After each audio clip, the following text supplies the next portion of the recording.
J'espère que vous allez bien. Je vous souhaite la bienvenue dans un nouvel épisode de podcast. Aujourd'hui, je ne suis pas toute seule puisqu'on accueille Charlène. Merci beaucoup d'avoir accepté mon invitation. Est-ce que tu vas bien? Bah, merci à toi de m'avoir invitée. Mais oui, ça va, nickel. J'espère que tu vas bien de ton côté. On reprend l'année sur les chapeaux de roue. Exactement. Est-ce que tu peux expliquer un peu aux gens qui tu es, comment tu t'es lancée, pourquoi le digital, pourquoi la création de contenu, la création de web, etc. Dis-nous un peu plus sur toi. Oui, alors du coup, je m'appelle Charlène. Vous pouvez me retrouver sur Instagram avec les pseudos It's Artist Studio ou templatemarket.fr. Je suis brand et web designer et je travaille avec les femmes entrepreneurs essentiellement sur la création d'identité visuelle, la refonte de sites internet. Et du coup, j'ai lancé cette année la partie Template Market qui est plus une boutique de templates destinée aux entrepreneurs et freelances qui se lancent et qui ont besoin de créer ou de refondre leur premier site avec des outils professionnels et faciles à prendre en main. Donc, tu as vraiment la double casquette de où on fait pour toi, où on t'aide à le faire. C'est ça. Il y a les deux parties. C'est vrai que c'est pas toujours simple à expliquer à mes clientes. Des fois, on me demande, parce qu'en plus, c'est deux identités visuelles qui sont complètement différentes, puisque du coup, c'est deux cibles, on va dire, qui sont totalement différentes, on va dire, au niveau de l'avancée dans le parcours. Ben, souvent, on me dit, mais pourquoi tu as deux sites, machin? Mais oui, ben, en fait, c'est parce qu'il y a la partie vraiment prestation où je travaille. Donc les offres un petit peu plus premium finalement, où souvent c'est des personnes qui ont un parcours entrepreneurial déjà un peu plus avancé, on va dire. Et après, il y a la partie template market qui, là, va vraiment être pour les personnes qui débutent, enfin, qui se sont lancées, qui vont se lancer, ou alors qui ont peut-être un an d'activité, quelque chose comme ça, quoi. Et du coup, toi qui te enfin, tes deux projets te permettent quand même de toucher un maximum de gens à partir du moment où les personnes souhaitent avoir une présence en ligne. Mais c'est vrai qu'aujourd'hui, on retrouve beaucoup de personnes qui n'ont pas de site internet, qui se focus uniquement sur les réseaux sociaux. Pour toi, quelles seraient les 5 raisons pour lesquelles les gens devraient, à partir d'aujourd'hui, commencer à investir davantage sur leur site internet et mettre pas un peu plus les réseaux sociaux en deuxième plan, mais qu'ils travaillent de manière complémentaire. Oui, c'est clair que c'est vrai que c'est souvent quelque chose que... Alors, c'est normal qu'au début, on n'ait pas forcément de site parce qu'il faut quand même avoir des bases un petit peu abouties et faire ce travail, un certain travail en amont pour faire son site. Sinon, ben, on va se retrouver avec quelque chose qui sert absolument à rien. Mais sinon, oui, c'est obligatoire pour moi d'avoir, de mettre en place quand même assez rapidement une présence en ligne, ne serait-ce que pour commencer à développer sa visibilité hors réseaux sociaux, quoi, et avoir une présence en ligne déjà, même si c'est une page dans un premier temps, au moins commencer à avoir quelque chose sur Google, à faire en sorte que son domaine y prenne de l'ancienneté, etc., etc. Parce que ça, c'est aussi quelque chose qui joue, tu sais, le fait que bah, quand on crée son domaine, le site n'a pas du tout d'autorité. Donc, du coup, c'est bien de commencer déjà à créer quelque chose, faire connaître ses produits et ses services dans un premier temps, même si on ne met pas en place forcément une stratégie SEO dès le départ. Du coup, bah, ce qui fait que on ne dépend pas forcément des réseaux sociaux. Donc, pour ne pas dépendre sur le long terme, on va dire, des réseaux sociaux, à partir du moment où on commence à mettre en place une stratégie d'acquisition et une stratégie SEO. Parce que, comme j'aime bien le rappeler, quand même, c'est pas parce qu'on met un site en ligne et une page que ça y est, on va être visible de tout le monde hein, et que, que tout le monde va nous connaître et qu'on devienne superstar. Tu parles, tu Donc, parles, tu parles à une convaincue. bah oui, Depuis oui, le stade, oui, effectivement, les gens ont tendance à penser que, en fait, c'est un peu avec le même système que les réseaux sociaux. Les gens se disent, je vais me lancer sur Instagram, la machine, elle va prendre toute seule et je vais avoir 10 000 abonnés du jour au lendemain. Ben, avec le site internet, c'est un peu les mêmes croyances de se dire, je vais avoir un site internet et demain, de toute façon, tout le monde va me voir parce que le site, il va être trop cool. Alors oui, eh effectivement, oui. il peut être très beau, surtout s'il est fait par Charlène, mais l'idée, c'est qu'il va y avoir un besoin vraiment de stratégie de visibilité derrière, sinon effectivement ça ne prendra pas. Oui, oui, c'est clair. C'est vrai qu'on a tendance souvent hein, à croire ça, hein, de se dire tiens, bah, ça y est, je mets ça en ligne. Et en fait, bon, après, c'est bien parce qu'on part. Enfin, ce que j'aime bien dans cette vision-là, c'est qu'on part avec le mindset du guerrier un peu genre ça y est, je vais être visible, je vais tout déchirer et tout. Donc, c'est super. Mais c'est vrai qu'on peut vite tomber des nues quand on se rend compte que quand on regarde un peu les statistiques au début, si on les regarde et qu'on voit qu'on a 3 visiteurs sur le site par mois parce qu'on est juste là à attendre, quoi. Donc, ça, c'est quelque chose à prendre en compte aussi, quoi. Et du coup, bah, effectivement, ça permet d'avoir une vitrine en ligne H24 où tu vas pouvoir mettre ce que tu veux finalement, t'exprimer librement, donc présenter tes services, présenter tes offres, bien structurer tes pages, on va dire comme un genre de pitch commercial finalement, parce que c'est un peu ça le but du site internet. Mais du coup, voilà, il faut apporter du trafic au début sur ton site et quand on se lance en général, bah, on va se diriger vers de l'organique, donc ça va être Instagram, les réseaux sociaux, la création de contenu. Ça permet aussi d'affirmer son image de marque, donc enfin voilà, d'avoir une image quand même plus professionnelle, parce qu'avoir un site internet, ben, c'est pas n'importe qui le fait pour ses services. Je veux dire, quand on est un pro, on a besoin d'afficher tout ça et d'affirmer son image, mais également d'affirmer son expertise par le blog aussi. Le fait de pouvoir créer du contenu sur son blog. Et du coup, enfin, à la différence des réseaux sociaux, créer du contenu sur son blog, c'est quelque chose qui est pérenne parce que ça va permettre d'être mieux référencé sur Google. Mais du coup, ça va aussi permettre de moins s'épuiser sur les réseaux sociaux, puisque du coup, créer un article de blog sur son blog, ça peut être la base de plusieurs posts Instagram, par exemple. Donc, c'est mieux de le voir dans ce sens-là, quoi. Exactement. Moi, j'aime bien dire que les réseaux sociaux doivent être une extension d'un site internet. Alors, je sais que généralement, le site vient après les réseaux sociaux, mais dans ma vision et dans la stratégie que j'aimerais que les gens visualisent un petit peu, c'est de se dire que un site internet, c'est un peu la base de votre maison. Et après, les réseaux sociaux, ça va être vos chambres. Donc, tout ce que Ouais, vous allez déjà utiliser dans votre salon en termes de déco, bah, vous allez pouvoir les réutiliser dans vos chambres. Bah, c'est exactement la même chose. Et c'est vrai que moi, je le dis souvent parce que c'est vrai que dernièrement, on voit beaucoup la saturation autour des réseaux sociaux. Ça prend trop de temps, c'est long, on ne voit pas de résultats. Mais en fait, les gens doivent se dire que c'est pas la faute des réseaux sociaux. C'est la faute de la vision que les gens vont avoir. Parce que, ben, on le sait tous, un post Instagram a littéralement une portée de 24 heures. Et encore, quand vous avez de la chance. Parce que si, passé 1 ou 2 heures, votre post, ben, il n'a pas d'interaction, et ben, vous passez un peu aux oubliettes. Alors qu'avec un blog, vous pouvez vraiment être sûr qu'un article que vous allez peut-être passer 2 heures à créer, ok, mais il va vous ramener du trafic pendant 3, 4 ans, 5 ans, s'il est bien optimisé. Donc effectivement, je suis tout à fait d'accord avec toi sur l'histoire du blog.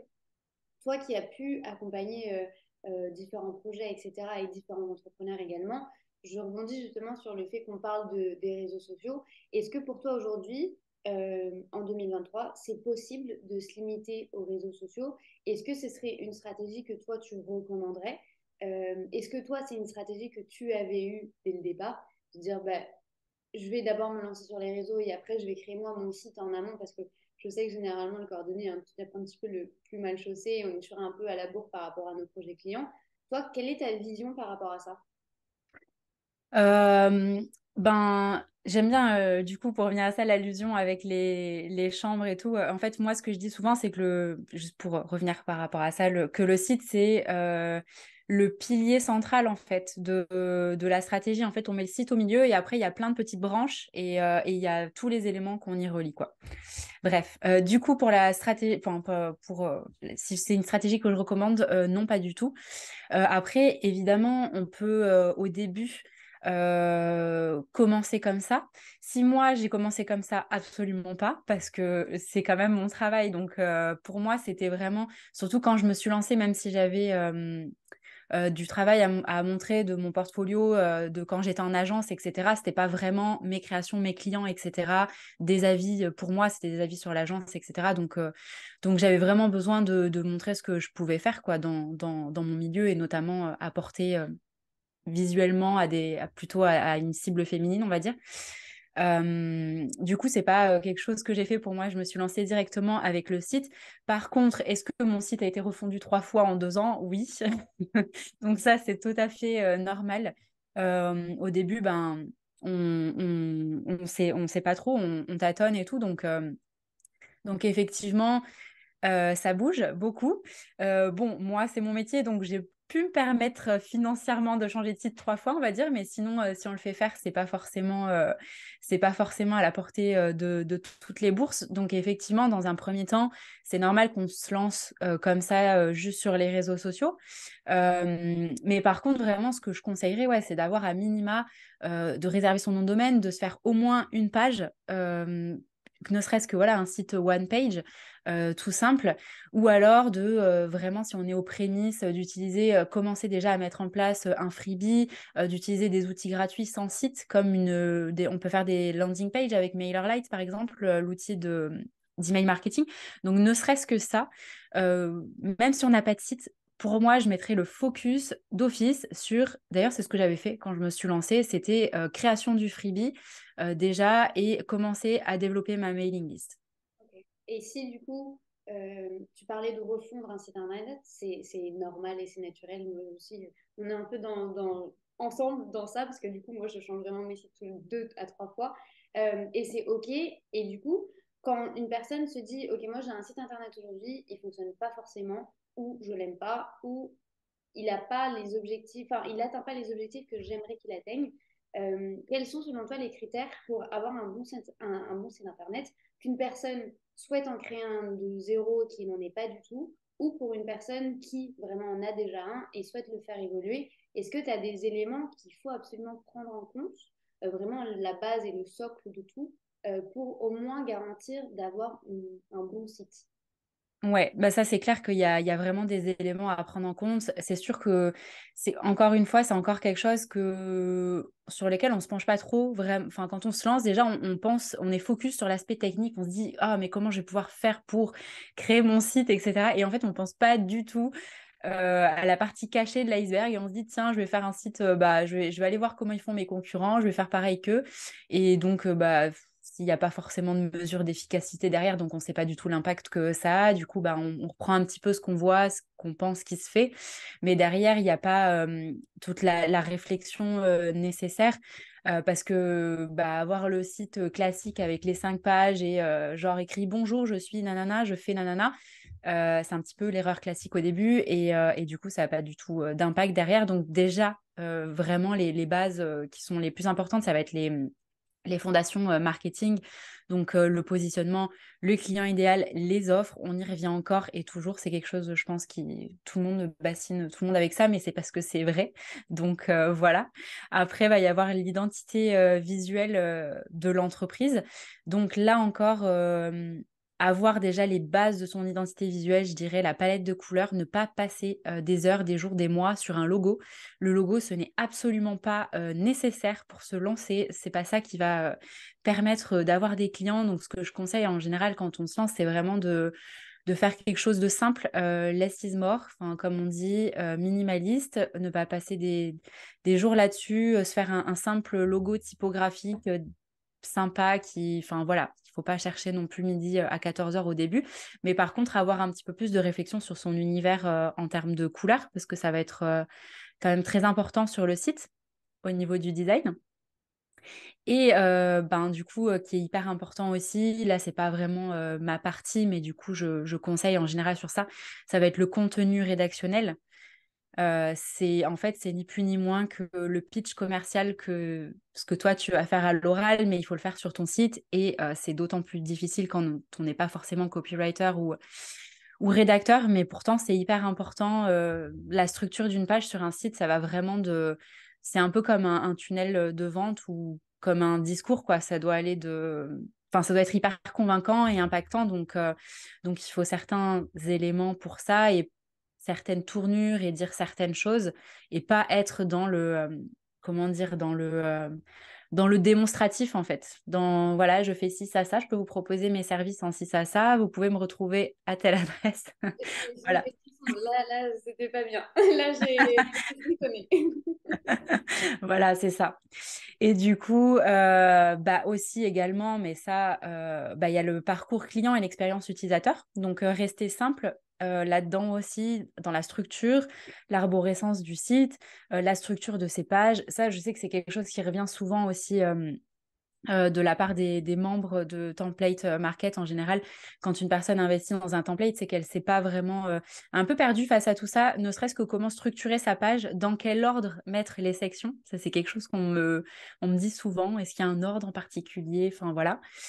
Voilà, l'expérience utilisateur, rester simple, guider l'utilisateur vers certaines actions, faire en sorte que sa mise en page soit pensée stratégiquement pour convertir. Mais d'ailleurs, à ce propos, j'ai créé un workshop en 3 jours, donc c'est trois vidéos sur 3 jours qui permet de voir un petit peu comment préparer la création de son site internet de manière stratégique, du coup. Donc, pour moi, c'est vraiment la base, en fait, du pourquoi, du comment. C'est vraiment les choses qu'il faut vraiment penser en amont et qu'on ne prend pas forcément le temps de faire. Donc, étant donné que derrière mes templates, finalement, je vends le design, je voulais vraiment que cette partie-là, stratégique et réflexion, elle soit acquise en amont avant de penser au design parce que si on crée le design en fait sans réelle fondation, même si la mise en page est pensée quand même pour convertir ou pour mener vers des actions. Si derrière le rédactionnel ne suit pas, par exemple, ça va pas du tout, quoi. C'est vraiment un écosystème complet à mettre en place, quoi.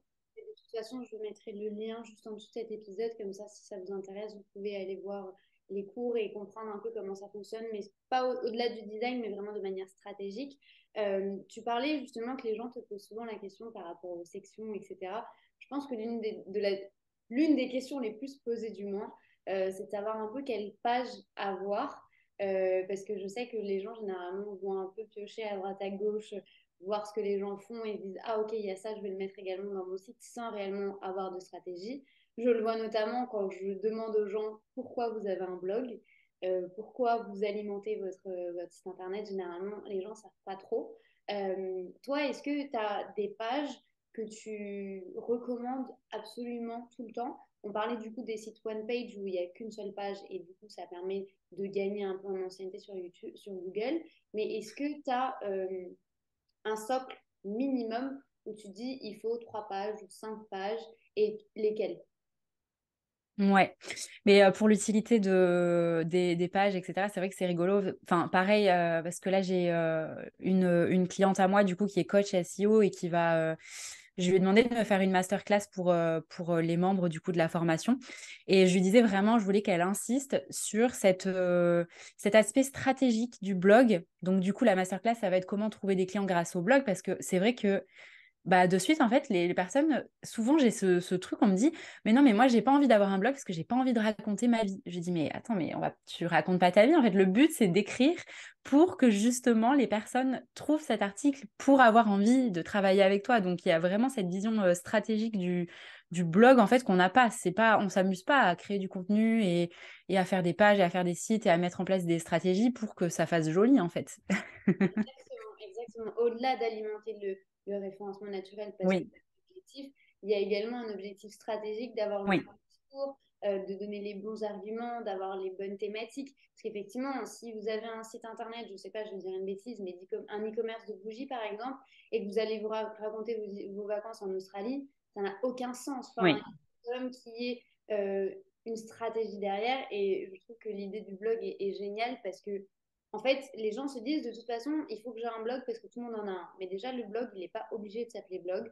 Vous pouvez l'appeler actualité, journal, peu importe, tout ce que vous voulez. Mais à partir du moment où ça a un sens avec votre secteur d'activité et votre site internet, alors ça ne peut être que stratégique. Mais effectivement, je suis tout à fait d'accord avec toi par rapport à ça. Bah oui, surtout qu'il y a vraiment matière à faire pour tous les sujets, ne serait-ce que des tutoriels, des guides, des recettes. Enfin, il y a vraiment matière à faire pour tous les secteurs d'activité et tous les domaines, quoi. Et c'est pas rare, franchement, que je vois souvent, là, quand j'ai des appels avec des prospects, je vois des sites et je leur dis, mais le site en soi, enfin, il n'y a pas de blog. Et comment vous faites pour récolter les adresses email de vos clients? Enfin, comment vous avez, c'est quoi votre stratégie de nurturing derrière? Enfin, ah, il y en a pas. Ah, d'accord. C'est pas du coup. Ah oui, du coup, le site, il sert à quoi en fait? Si vous avez généré des appels, est-ce que bah non, justement, j'ai l'impression qu'il ne sert pas à grand-chose. Bah oui, du coup, on Parce que comprend. généralement, les gens se posent la question uniquement du design. Oui, Et on se dit juste, ça va être notre vitrine, etc. Sauf qu'en fait, il faut pousser la vision du site internet beaucoup plus loin. Et toi, tu peux très bien en témoigner. Un site internet peut être excessivement stratégique à partir du moment où... oui. Oui, c'est vrai que le terme, juste, en fait, ça porte un peu à confusion. C'est un peu, il est un peu abusif ce terme vitrine finalement parce qu'on se dit, voilà, enfin, c'est juste quelque chose. Enfin, pour moi, le terme vitrine, ça fait un peu allusion à la plaquette PDF où on va présenter ses services, quoi, ou le menu d'un restaurant. Et non, c'est pas du tout ça. C'est pas parce que c'est vitrine que ça doit pas être articulé d'une certaine manière, enfin, articulé de manière commerciale et marketing, on va dire. Et du coup, pour en revenir aux pages de base, donc comme je disais, ben, la page d'accueil, donc à minima un site one page, même si je sais pas si je l'ai dit avant, mais je préfère le dire quand même, c'est pas forcément recommandé d'avoir uniquement un site one page. Le mieux, c'est vraiment de le développer un peu plus à partir du moment où on peut, ne serait-ce qu'en termes de référencement, parce qu'on n'a pas forcément assez de contenu hein, sur une page, donc c'est difficile de remonter et de gagner de la visibilité sur les moteurs de recherche. Mais du coup, bah, le site, je veux dire, 5 pages classiques, en fait, avec la page d'accueil, la page à propos qui est hyper importante aussi pour se présenter, présenter ses valeurs, montrer ce qu'on a fait un petit peu avant, avec qui on a envie de travailler, etc. La page des services ou alors une page de service individuel si on a vraiment besoin de développer son service. Donc, en général, je vais dire, enfin, ça dépend vraiment. Est-ce que c'est mieux une page de service avec tous les services ou est-ce que c'est mieux une page où on développe vraiment le service? Je dirais que c'est bien d'avoir les deux, mais c'est quand même mieux d'avoir vraiment la page où on développe tout son service, à moins d'être euh, un mastodonte en copywriting, mais je pense pas que ce soit possible de vendre, de vendre un service qui dépasse les certaines centaines d'euros, on va dire, avec 3 lignes et un bouton réservé maintenant, quoi. Euh, Je peux te le confirmer, en copywriting, c'est pas recommandé. Généralement, oui, une page par service. Tu vois, comme tu le disais, on peut avoir effectivement une page où on récapitule tout, mais qui oui. est explicable pour que la personne puisse en découvrir davantage. C'est toujours... Et oui, ben oui, parce que c'est pas, enfin, voilà, à moins que ce soit vraiment, et encore un gros coup de cœur, on n'a pas forcément un coup de cœur pour quelqu'un qu'on ne connaît pas, donc c'est compliqué. Donc ouais, c'est quand même bien souvent de ce que je dis, de développer la page des services. C'est vrai que c'est pas forcément besoin, souvent c'est vrai qu'on pense à la page de vente hyper longue et tout, mais non, une page de service, elle n'a pas forcément besoin d'être tournée en mode page de vente hyper longue, mais de pouvoir au moins détailler un petit peu les bénéfices, les résultats, enfin voilà, la visualisation positive, qu'est-ce que je vais obtenir, etc. Donc du coup, j'ai dit ça à propos service accueil, la page contact ou la page de réservation pour un rendez-vous. Et du coup, je dirais la page blog. Euh, Vraiment, enfin, pour moi, le blog, c'est quelque chose qui est vraiment important et que je conseille, même si on l'a pas forcément au début, je conseille de le mettre en place à un moment donné. Et après, bon, tout ce qui est page, je dirais que c'est pas forcément nécessaire de les avoir sur son site. Il y a beaucoup de personnes qui les ont externalisées. Mais les pages d'opt-in, en fait, les pages de freebie, etc. Ouais. Bah, du coup, j'en profite tant qu'on est dans un peu dans la technique et dans la structure, etc. On va s'attaquer à un gros sujet. Je te prépare. Showit WordPress. Comment faire son choix? Quelle est, selon toi, la meilleure option? Ou du moins, pas la meilleure option parce que je pense qu'il y a un peu à boire et à manger pour tout le monde, mais Ouais. quels seraient les points avantageux que toi tu vois sur l'une plateforme et sur l'autre, ou au contraire les désavantages de chacune d'entre elles? Ouais, c'est vrai que souvent on entend beaucoup parler de WordPress au début parce que bah, déjà c'est un CMS, donc Content Management System, donc un outil de gestion de contenu. WordPress, ça permet, je fais la petite mise en contexte pour au cas où si les gens ne savent pas, c'est un outil qui permet, en gros c'est un logiciel gratuit qui permet de créer son site internet, mais surtout d'avoir une interface de gestion qui va nous permettre d'ajouter des articles, des pages, etc. Donc il est open source, c'est-à-dire qu'il est gratuit. Et du coup, il permet d'avoir la base de son site internet, mais derrière, il va falloir utiliser un thème, des extensions pour certaines fonctionnalités, etc. Donc, ça fait des années quand même maintenant qu'il a la part belle sur internet, notamment du fait qu'il soit gratuit, du fait qu'il y ait une grosse communauté. Il y a la possibilité de faire à peu près tout ce que l'on veut avec WordPress, du site annuaire à la boutique, au site, à la plateforme de formation. Enfin, on peut vraiment faire tout ce qu'on veut, même s'il ne faut pas oublier qu'à la base, ça a été créé pour du blogging essentiellement, donc pour rédiger des articles. Et c'est comme ça d'ailleurs qu'il est devenu aussi connu. Mais au-delà du choix de la gratuité, c'est pas forcément quelque chose que je recommanderais à quelqu'un qui se lance parce que bah, il y a quand même pas mal d'aspects techniques, hein. Moi, je me souviens au tout début que j'ai commencé à faire des sites, j'étais très jeune et je voyais sur Internet qu'il fallait installer sur des serveurs, machin. Et à l'époque, il n'y avait pas encore les trucs en un clic, là, où on clique sur installation et on installe WordPress. Ça n'existait pas forcément. Il fallait se connecter au serveur, mettre le fichier dans le serveur, installer WordPress, aller sur une certaine page, mettre la base de données. Enfin, de suite, c'était beaucoup moins accessible, on va dire. Donc maintenant, c'est plus accessible.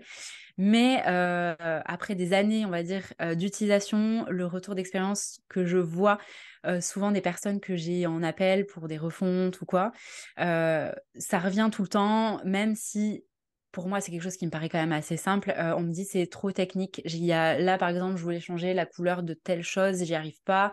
J'ai des bugs, des fois le menu disparaît, machin, truc.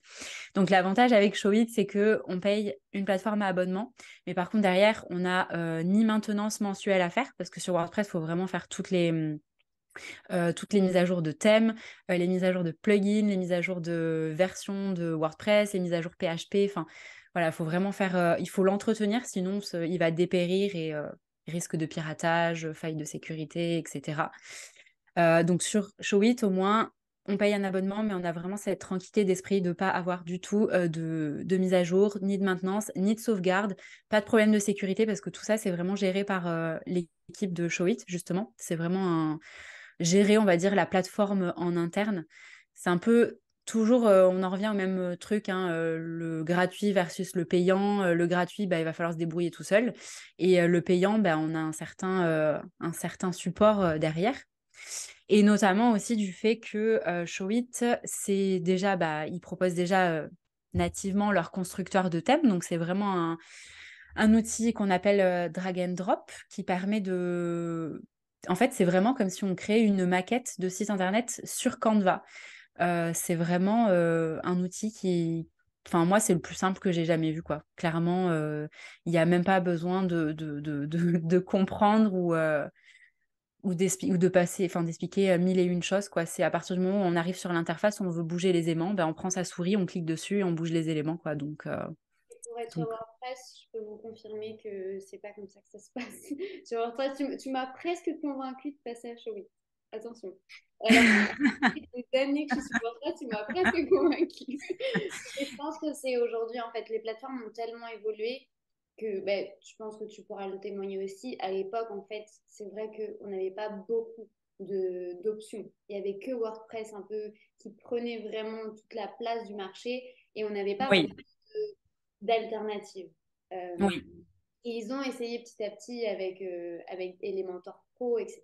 Mais même comme ça, moi qui ai Elementor Pro, c'est facilité, oui, mais ça ne l'est oui, pas totalement. Et pour avoir déjà vu l'interface de Showit, effectivement, je pense qu'il y a quand même des points à gagner, surtout si vous êtes débutant ou que vous en avez un peu marre de votre oui. site internet et que vous aimez bien un peu le manager tout seul, le personnaliser, rajouter des pages et tout. Je pense que c'est effectivement une très bonne option. Donc, merci d'avoir un peu comparé ces deux parce que je pense que c'était quand même assez important. Et tu as touché un point qui est bah, l'argent. Le fait d'avoir un truc gratuit ou d'avoir un truc payant. Euh, Enfin, les gens doivent le savoir, il est totalement possible de créer un site internet tout seul aujourd'hui et de bosser pendant des heures et des heures et des heures avec des vidéos YouTube, c'est possible. Néanmoins, pour l'avoir déjà fait, c'est un casse-tête sans nom et c'est excessivement compliqué. Euh, Mhm. quand c'est pas votre expertise, c'est vraiment horrible. En termes de temps et en termes de budget, pour créer un site internet, est-ce que ça coûte aussi cher et est-ce que c'est aussi long que ce que les gens pensent ou est-ce qu'aujourd'hui, c'est devenu beaucoup plus accessible? Ouais, ben, tu vois, encore hier, et en plus, il y a ce truc de, oui, c'est possible de faire tout seul, mais encore hier, j'ai eu un appel pour une presta et la personne me disait que en fait, il faisait les modifications sur son site, mais avec la peur au ventre, en fait. En mode vraiment avec la peur de toucher quelque chose et de faire mal. Et puis en plus, enfin voilà, quand on ne connaît pas, il suffit qu'on fasse un truc de mal et en fait, c'est des heures de travail qu'il va falloir repasser dessus, quoi. Et je sais, hein, moi, j'ai connu ça aussi quand j'étais étudiante à mes tout débuts, là, que je m'étais lancée. Pardon. Ça peut vite être terrible, quoi. Donc oui, c'est possible, c'est toujours pareil, hein, gratuit versus payant. Le payant, c'est toujours un raccourci, gagner du temps. Et du coup, en termes de tarifs, sur Showit, on est entre 19 et 34 dollars par mois. Je crois que ça fait entre 200 et 400 dollars à l'année. En fonction si on prend la formule avec un blog ou pas. Et certes, moi, je sais qu'au tout début, en plus, j'en ai deux sites Showit, donc enfin voilà, au tout début, je m'étais dit, bah, c'est un certain budget hein, comparé à WordPress. Mais en fait, finalement, à l'heure d'aujourd'hui, je le regrette pas du tout parce qu'à la base, j'avais passé enfin mes sites pro sur Showit, moi, parce que bah déjà, je voulais me former sur cette plateforme. Et de deux, bah en fait, j'en avais marre d'avoir tous les 4 matins à gérer la maintenance de mes sites. Enfin, accessoirement, j'ai pas que ça à faire, quoi. J'ai mes clients à gérer en priorité, enfin, et des choses plus importantes, notamment la création de contenu, la partie marketing et tout. Donc en fait, je me suis dit, je vais tester. Et puis là, je regrette pas du tout parce que honnêtement, j'ai rien à faire sur mon site et je suis tranquille et j'ai pas tous les 4 matins des soucis. Enfin, je sais que ce qui m'avait fait changer d'avis, enfin, ce qui m'avait fait switcher là, à un moment donné, c'est que j'avais eu un bug. Le menu du site avait disparu et c'était revenu plusieurs fois et j'ai dit, bon, là, c'est bon. Donc, J'en la peux goutte plus. d'eau, j'arrête. Mais en vrai, quand tu m'annonces les tarifs, au final, je trouve que c'est pas. Je pensais honnêtement que c'était beaucoup plus cher. Je trouve pas que ce soit excessif par rapport à ce qu'on trouve au Oui. digital et en ligne. Je trouve que c'est pas. Effectivement, quand on le fait à l'année, ça fait quand même 200 dollars. Donc, c'est quand même un investissement, surtout si on se lance. Néanmoins, quand on le divise par mois, je trouve pas que ce soit excessif avec tous les avantages qu'il y a derrière. Je trouve pas que ce soit trop cher. Ben, en fait, enfin, moi, le calcul, maintenant, il est vite fait. Je suis désolée. Il est pénible. Ah, non, non, on a Le... le format vidéo, on a le chat Starlet qui s'ennuie devant nous, et le chien venu. Le calcul, il est vite fait. Moi, quand j'achète un outil, alors déjà, je suis une grande fanat d'outils, hein, tout ce qui peut me faire gagner du temps. Enfin, j'adore les outils digitaux.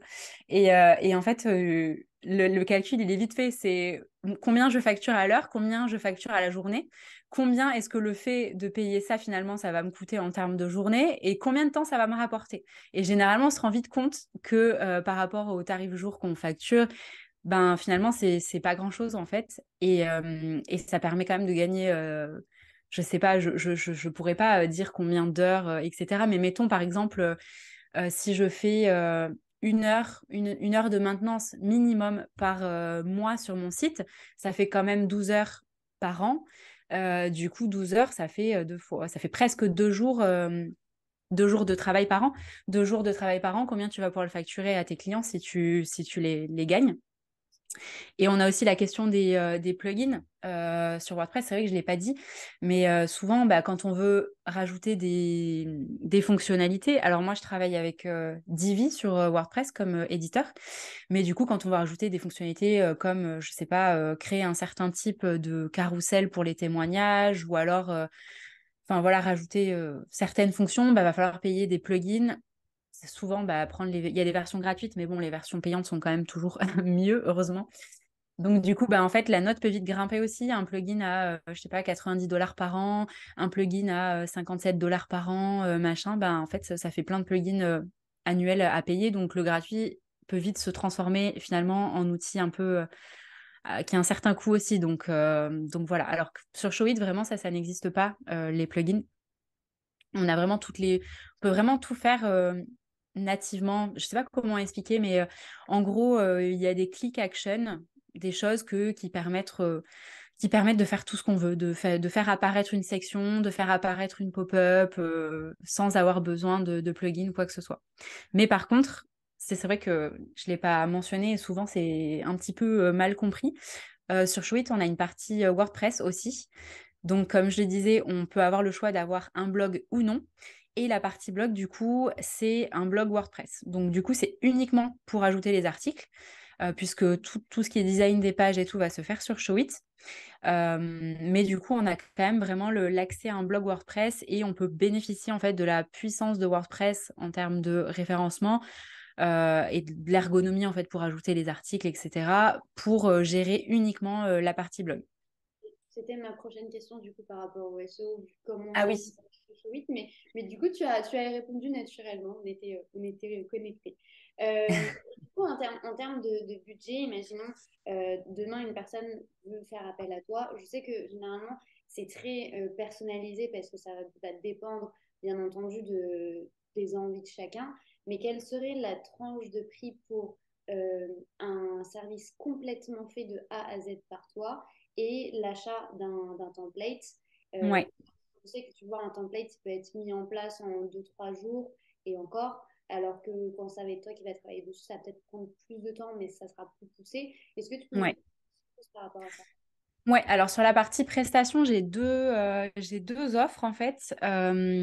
Donc moi déjà, il faut savoir que je travaille essentiellement avec des prestataires de services. Il m'arrive de travailler vraiment avec des très petites boutiques, mais j'ai décidé de plus faire de e-commerce en fait. Avant, je m'étais spécialisée sur ça, mais j'ai décidé de plus faire de e-commerce parce que toute seule, ben c'est difficilement gérable en fait d'avoir plusieurs projets, etc. Et c'est pas finalement la chose que je préfère faire.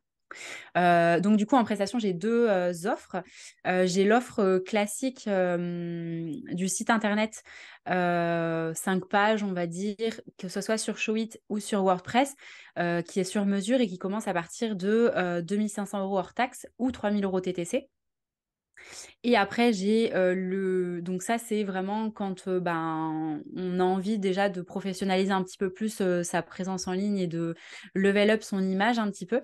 Et après, j'ai l'offre un peu plus premium, du coup, qui là est vraiment ben, un package de pages beaucoup plus complet où il y a vraiment un accompagnement, une réflexion sur la stratégie, etc.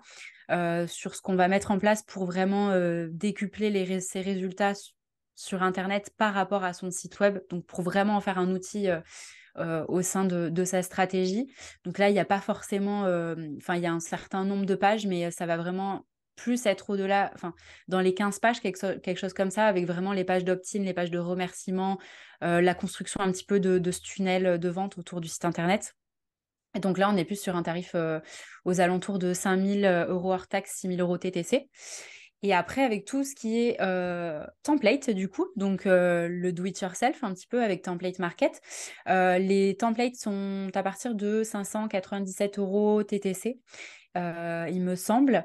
Et du coup, à partir du moment où on choisit un template, on a accès à une formation complète sur Showit, donc qui permet vraiment de comprendre tous les fondamentaux de Showit. Donc, à partir du moment où on a compris vraiment les bases, ben, c'est vraiment la possibilité de refaire son site comme on le veut, d'utiliser son template de structure, mais de vraiment le personnaliser comme on veut et de faire évoluer surtout son site dans le futur seul, sans s'arracher les cheveux et sans technique, parce que c'est vraiment un outil qui est no-code, il n'y a pas du tout de technique.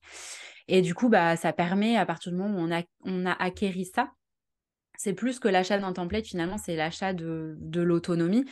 Si on a envie de refaire son site dans un an seul, on peut le refaire. Bon, souvent, en général, on n'a pas. C'est le moment où on commence à déléguer puisque bah, on n'a plus le temps en fait. Donc voilà. Et après, je propose également sur Template Market la VIP Week. Donc là, c'est un service de personnalisation du coup vraiment du template. Donc on choisit un template, euh, on rentre un petit peu dans le process de la VIP Week et du coup, je personnalise vraiment le template. Les couleurs, j'ajoute les contenus de la personne, les images, etc. Donc ça va vraiment être un service de personnalisation, mais c'est pas voilà, c'est pas sur mesure. On modifie pas les éléments, les sections, c'est de la personnalisation. Et donc du coup, la VIP Week, c'est dans les 1 200 € hors taxe, ce qui fait 1 500 € TTC. Ouais, tu as vraiment un panel d'offres qui te permet vraiment de répondre aux exigences, mais aussi à la possibilité de chacun. De toute façon, je mets Ouais. tout cet épisode comme ça pour un peu aller découvrir tout ça. J'ai une dernière question pour toi parce que du coup, tu le sais. Mais moi, je t'avais contacté parce que je trouvais que ton branding et ta stratégie et ton image de marque étaient euh, reconnaissables entre tous, vraiment. Et je ne le dis pas parce que tu es mon invité, mais je te l'avais déjà dit. Oui. En fait, je trouve qu'il y a vraiment une singularité dans tout ce que tu vas dire, dans tout ce que tu vas mettre en avant. Et c'est pour ça aussi que j'avais très envie d'aborder aujourd'hui avec toi l'aspect stratégique d'un site internet parce que ben, ça se ressent en fait dès que tu fais quelque chose. Est-ce que tu peux nous en dire un petit peu plus sur ton branding? Pas comment en construire un, mais comment toi, tu as acheminé pour arriver à ce résultat-là aujourd'hui. Quelles ont été tes réflexions liées au branding? Est-ce que déjà de base, c'était des choses que tu aimais ou c'était vraiment quelque chose que tu as développé par rapport à ta stratégie? Un peu savoir si c'était vraiment quelque chose de naturel ou si déjà de base, c'était réfléchi. Alors, il y a eu des bases que j'ai gardées depuis le début, mais c'est vrai quand je me suis lancée, ben c'est pas facile, hein, c'est vraiment pas facile. Trouver son nom, alors d'autant plus quand c'est pour soi, trouver son identité visuelle, trouver ses couleurs, etc. C'est vraiment quelque chose qui est compliqué. Et comme je disais, surtout quand c'est pour soi-même, parce que c'est très difficile d'avoir une vision objective sur sa personne et son entreprise. Bon, sur son entreprise, mais qui est très liée à sa personne quand même au début. Et donc, en fait, bah, déjà, il y a eu cette réflexion autour du nom. Déjà, moi j'ai toujours voulu quelque chose, et d'ailleurs autour du nom, bon, aujourd'hui je suis pas certaine que ce soit le mieux, tu vois, mais au final, voilà, ça a été fait comme ça. Maintenant, ça serait trop compliqué de changer. Mais en fait, ce que je voulais ressortir en fait par Arty, c'était le côté en fait, je veux me démarquer, je veux être différent. Tu vois, souvent ce terme Arty, justement, il est utilisé un peu pour les œuvres d'art ou les mouvements artistiques pour dire voilà, c'est différent, c'est un peu visionnaire et tout. Et moi, c'était vraiment ça que je voulais faire ressortir, le côté j'ai pas envie de faire comme tout le monde.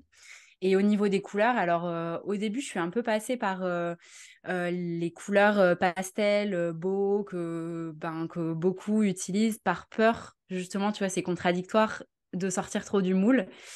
Et en fait, il y a eu toujours ce socle depuis le début du fuchsia bordeaux. Ça a toujours été parce que c'est une couleur que j'adore, qui mélange un petit peu la spiritualité, qui donne cet aspect vraiment sérieux, mais aussi un petit peu glamour et féminin. C'est un petit peu le rose, un petit peu plus élégant pour moi, on va dire. Donc, il y a toujours eu ce socle qui m'a suivi depuis le début, mais qui a quand même évolué au fil du temps. Et, euh, et du coup, ouais, après, j'ai voulu sortir un petit peu de ce moule trop girly. Je pense qu'au début, j'étais un petit peu trop dans un design trop girly. J'ai eu besoin de m'affirmer après, donc j'ai simplifié mes couleurs. J'ai enlevé un petit peu tous ces tons trop clairs, passe-partout en fait. Et puis en fait, avec le temps, pareil, après, j'ai continué un peu dans cette phase d'affirmation et d'aller vers des choses un petit peu plus tranchées et plus dures. Mais sinon, au niveau des questions, c'est vrai, ça a vraiment été bah, de base une introspection. Je suis partie de la question de qu'est-ce que j'aime porter comme couleur à quelles émotions je souhaite renvoyer. Et voilà, ça a été vraiment un peu tout ça, le cheminement. Mais aujourd'hui, ouais, je pense que ce qui me caractérise dans mon identité visuelle, en tout cas sur la partie Artist Studio, ça va être ben, ce violet fuchsia, en fait. Je suis totalement d'accord avec toi. Mais merci d'avoir pointé du doigt et d'avoir été surtout aussi franche avec tout le parcours que tu as développé par rapport à ton branding, parce que c'est vrai qu'on a tendance à penser que tout est directement parfait, que Non, c'est directement la bonne idée, etc., alors que pas du tout, ça évolue avec le temps et ça évolue avec notre connaissance de soi en tant ouais. qu'entrepreneur. C'est normal que ça prenne du temps, il ne faut pas avoir peur. Vraiment, merci beaucoup en tout cas, Charlène, pour ton temps. C'était un plaisir de t'accueillir. Merci beaucoup d'avoir partagé les choses avec autant de spontanéité et de vérité. Je te dis du coup à très vite. À très vite.